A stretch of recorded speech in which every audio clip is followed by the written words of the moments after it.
Nagtatawanan at masaya nagkwekwentuhan na magkakaibiyang sina Janine, Kathleen, Gia at Jennifer habang pauwi ng kanilang boarding house.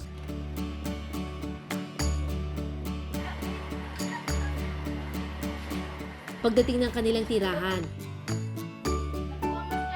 kanya-kanyang review na sila sa kanilang parating na exam. Maaga sana silang matutulog bilang paghahanda sa kanilang pagsusulit. Ngunit ang tahimik nilang gabi nagambala. Biglang nagising si Janine. May gumagalaw raw kasi sa kanyang tainga. Tanaw ba dali? Tesa. Ano sa chay? Ikaw po naman, loko. Nga na, andan hi, bakit para di siya musod? Ayun na, ayun.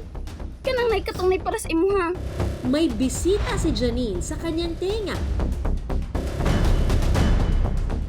Isang ipis. Po naman, loko. Nga na, andan hi, bakit para di siya musod? Nag-viral ang kanilang video dahil sa hindi inaasahang nilalang na pumasok sa kanyang tenga. Ay, luhag! Ayog, luhag to!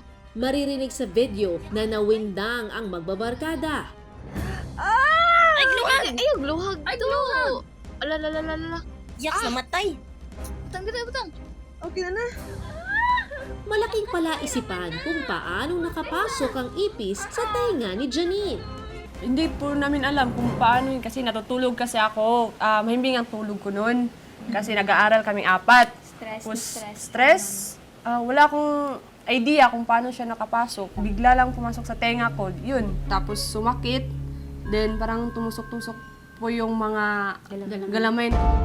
Nangibabaw ang kanilang pagka-Gen Z, kaya dali-dali silang nag-search sa internet kung paano tanggalin ang insekto sa tenga.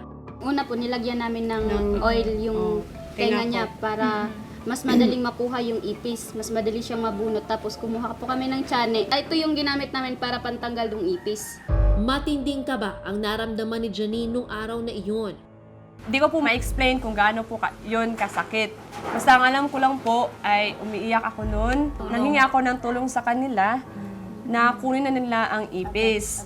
Agad kasi sinasabi ko noon na wala na akong ganang mabuhay. Tapos may report pa ako bukas, may quiz. Sabi ko sa kanila na kunin nyo na ang ipis agad-agad kasi ang sobrang sakit na talaga.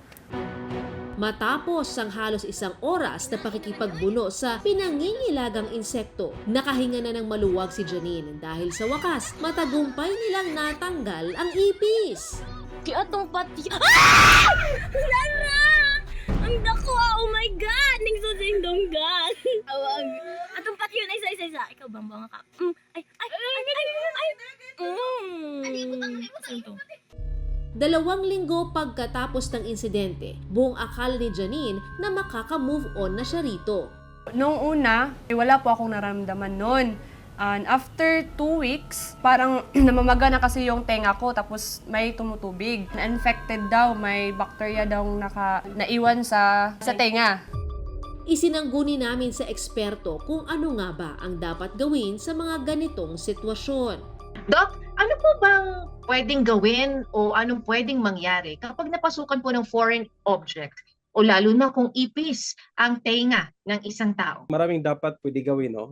Having an insect enter your ear can be a very uncomfortable, no? And sometimes painful experience. If you find yourself in this situation, do not try to remove the insect with cotton swabs. Yung iba kasi gumamit ng tweezers or any object. And this can push the insect further into the ear canal and cause damage. All you have to do is first, you have to tilt your head to the affected side and try to shake this insect out. Huwag mo yung kunin yung insect sa loob.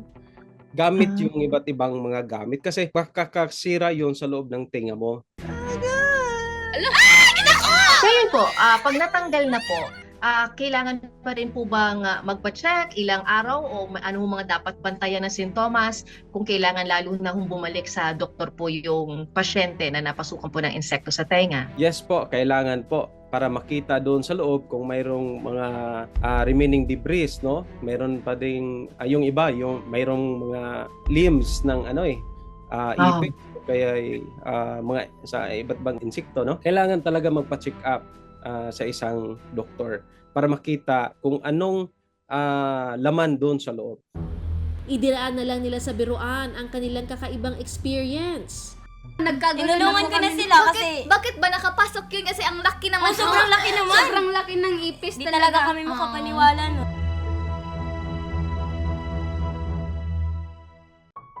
Takot man daw sila sa ipis, hindi naman ito matitinag ang kanilang pagkakaibigan.